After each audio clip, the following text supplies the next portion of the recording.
यह कहानी एक छोटे से गांव बिड की है, जहां लोग अपनी मेहनत और ईमानदारी से जीवन यापन करते थे। इसी गांव में रघु नाम का एक गरीब किसान भी रहता था। उसके परिवार में उसकी पत्नी और 2 बच्चे थे। रघु के पास एक छोटा सा खेत था जिसमें वह मेहनत करता था। एक दिन रघु अपनी पत्नी सीता के साथ अपने खेत के लिए निकल पड़ा।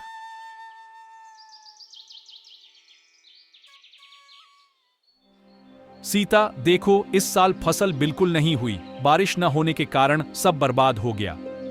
हाँ, अब हम बच्चों के स्कूल में दाखिले के लिए पैसे कहाँ से लाएंगे? रघु और सीता खेत की स्थिति पर चर्चा कर रहे थे। गांव के कुछ लोग वहां से गुजर रहे थे और उन्होंने भी रघु की परेशानी सुनी। रघु, इस साल मौसम ने हम सभी को धोखा दिया है, लेकिन हिम्मत मत हारो, कुछ ना कुछ रास्ता जरूर निकलेगा। हाँ रघु, भगवान पर भरोसा रखो, सब ठीक हो जाएगा। धन्यवाद रामू काका और गीता दीदी, आपकी दुआओं से ही कुछ हो पाएगा।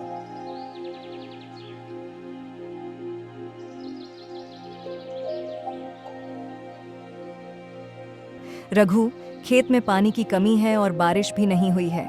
आप किसी पड़ोसी किसान से पानी मांगकर देखिए, हम उन्हें फसल बेचने के बाद पैसे दे देंगे। ठीक है, तुम घर जाओ, मैं उनसे मिलकर आता हूँ। रघु अपने पड़ोसी राकेश से पानी मांगने गया।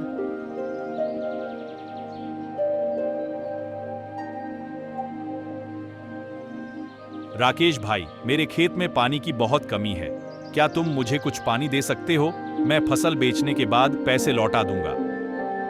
रघु, मेरे खुद के खेत में कुआं होने के बावजूद पानी की कमी हो रही है, मैं तुम्हें पानी कैसे दे सकता हूँ? ठीक है राकेश भाई, मैं समझता हूँ, धन्यवाद। सीता और बच्चे घर पर थे, तभी रघु वापस आता है। क्या हुआ रघु? राकेश पानी देने के लिए मान गया? नहीं, उसने मना कर दिया। तो अब क्या होगा? फसल पूरी तरह से बर्बाद हो जाएगी। अब हमारे पास घर के और बच्चों के दाखिले के लिए भी पैसे नहीं हैं। पिताजी, क्या अब हमारा दाखिला नहीं हो पाएगा? माँ, क्या हम अब स्कूल नहीं जा पाएंगे? बच्चों, तुम बिल्कुल चिंता मत करो, तुम जरूर स्कूल जाओगे। अब हम क्या करेंगे? हमें खेत में कुआं खुदवाना पड़ेगा, तभी हमारे खेत को पानी मिल पाएगा।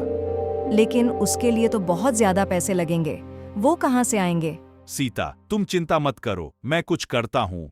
रघु ने फैसला किया कि वह गांव के सेठ से कर्जा लेकर कुआं खुदवाएगा।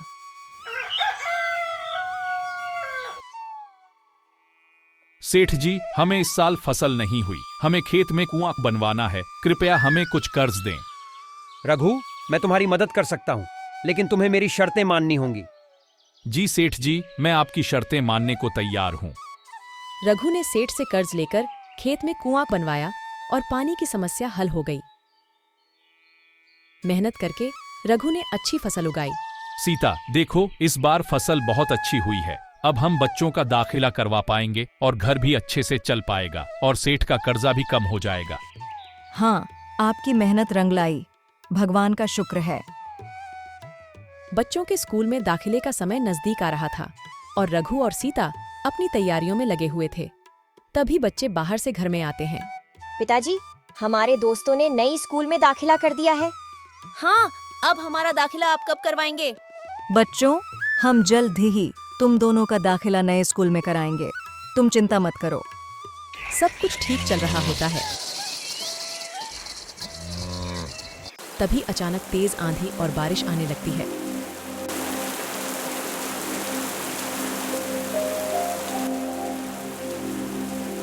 अरे, ये क्या हुआ? ये मौसम तो ठंड का चल रहा है ना, फिर अचानक इतनी तेज बारिश कैसे हो गई? सच में रामू काका, मौसम ने हमें धोखा दे दिया। इस अचानक आई आंधी और बारिश ने सारी फसल बर्बाद कर दी। ऐसे मौसम में किस तरह खेती करेंगे? किसान पूरी तरह से बेबस हो गए हैं। तेज आंधी और बारिश के बाद रघु अपने खेत में गया। उसने देखा कि उसकी सारी फसल पानी में डूब चुकी है और बर्बाद हो गई है। हे भगवान, ये क्या हो गया? सारी तैयार फसल बर्बाद हो गई। ये क्या हो रहा है? जब बारिश चाहिए तब बारिश नहीं होती और जब नहीं चाहिए तब हो जाती है। अब मैं क्या करूं? तभी वहां पर सेठ आता है। सेठ रघु के पास आया और अपना कर्ज वापस मांगने लगा। रघु, अब तुम्हारी फसल बर्बाद हो गई है। तुम मेरा कर्ज नहीं चुका पाओगे। अगर तुमने मेरा पैसा वापस नहीं किया तो मैं तुम्हारा खेत और घर जब्त कर लूंगा। सेठ जी, कृपया मुझे कुछ समय और दें। तुम्हारे पास अब ज्यादा समय नहीं है। जल्द ही मेरा पैसा चुकाओ, नहीं तो तुम्हें अपनी जमीन और घर से हाथ धोना पड़ेगा। सेठ की धमकी से रघु बहुत परेशान हो गया और उसने खुदकुशी करने का विचार किया। अब मेरे पास कोई और रास्ता नहीं बचा है। मैं बच्चों के भविष्य के लिए कुछ भी नहीं कर पा रहा हूँ। शायद मेरा अंत ही उनके लिए सही होगा। रघु खुदकुशी के लिए तैयार हो जाता है, लेकिन तभी उसे अपने बच्चों का ख्याल आता है। वह सोचता है कि वह तो मर जाएगा, लेकिन उसके मरने से क्या होगा? उसका सारा दुख और कर्ज बच्चों के ऊपर आ जाएगा। नहीं, मैं अपने बच्चों को इस तरह नहीं छोड़ सकता। मरने से अच्छा है कि मैं उनके लिए संघर्ष करूं। रघु अपने दोस्त मोहन के पास गया ताकि वह उससे सलाह ले सके। मोहन, मेरी सारी फसल बर्बाद हो गई है। बच्चों का दाखिला कैसे करवाऊं, कुछ समझ नहीं आ रहा। रघु, तुम परेशान मत हो, मैं कुछ करता हूं। रघु घर वापस आया और सीता को सारी बात बताई। घर में दुख का माहौल छा गया। अब क्या करेंगे? बच्चों का दाखिला कैसे होगा? पिताजी, हमारे दाखिले के पैसे कहाँ से आएंगे? माँ, क्या हमारा सपना अधूरा रह जाएगा? सीता, हमें कोई उपाय खोजना होगा। बच्चों का भविष्य हमारे हाथ में है।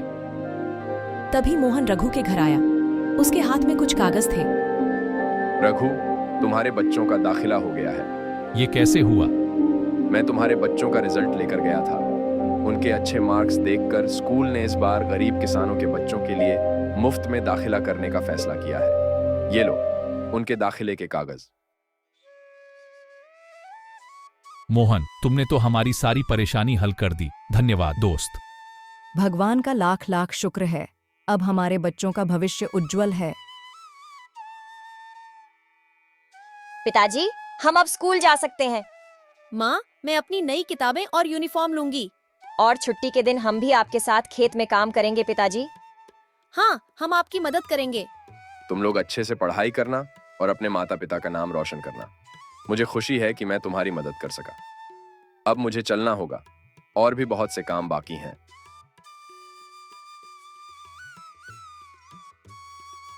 मोहन, तुम्हारा बहुत बहुत धन्यवाद। तुमने हमारे लिए जो किया है उसे हम कभी नहीं भूलेंगे। दोस्तों के बीच धन्यवाद की कोई जरूरत नहीं होती। अपना ख्याल रखना। मैं चलता हूँ।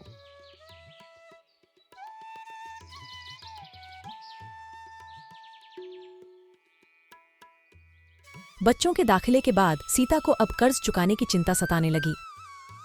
अब सेठ का कर्ज कैसे चुकाएंगे? फसल तो बर्बाद हो चुकी है। हमें कोई उपाय खोजना होगा। सेठ से कुछ और समय मांगता हूँ और उनसे कुछ काम भी मांगता हूँ। रघु ने सेठ से मिलने का फैसला किया और उनके पास गया। सेठ जी, मेरी फसल बर्बाद हो गई है। कृपया मुझे कुछ और समय दे दीजिए। मैं आपका कर्ज जरूर चुकाऊंगा, और अगर आपके पास कोई काम हो तो मुझे दे दीजिए ताकि मैं मेहनत कर सकूं। रघु, मैं तुम्हें कुछ और समय देता हूं और तुम्हें अपने यहाँ काम पर भी रख लेता हूं, लेकिन याद रखना, समय सीमा खत्म होते ही मुझे मेरा पैसा चाहिए।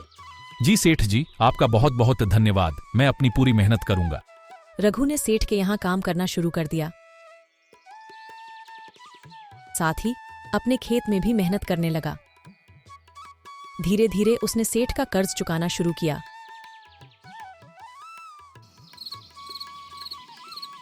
देखो सीता, मैंने सेठ का थोड़ा कर्ज चुका दिया है। अगर इसी तरह मेहनत करता रहा तो हम जल्द ही सारा कर्ज चुका देंगे। आपकी मेहनत रंग ला रही है। भगवान की कृपा से सब ठीक हो जाएगा। पिताजी, अब हम भी पढ़ाई में आपके जैसी मेहनत करेंगे और आपका नाम रोशन करेंगे। हाँ पिताजी, और आपको और माँ को कभी अकेला नहीं छोड़ेंगे। मुझे तुम दोनों पर गर्व है। मेहनत और ईमानदारी से कभी हार नहीं माननी चाहिए। यही जीवन की सच्ची शिक्षा है।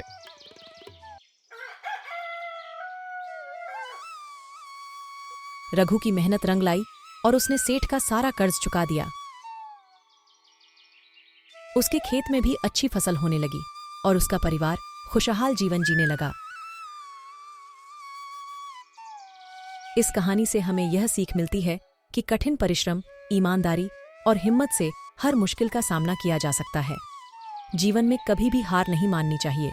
चाहे परिस्थितियां कितनी भी कठिन क्यों न हो। परिवार और दोस्तों का सहयोग भी बहुत महत्वपूर्ण होता है, क्योंकि उनके समर्थन से हम किसी भी चुनौती का सामना कर सकते हैं।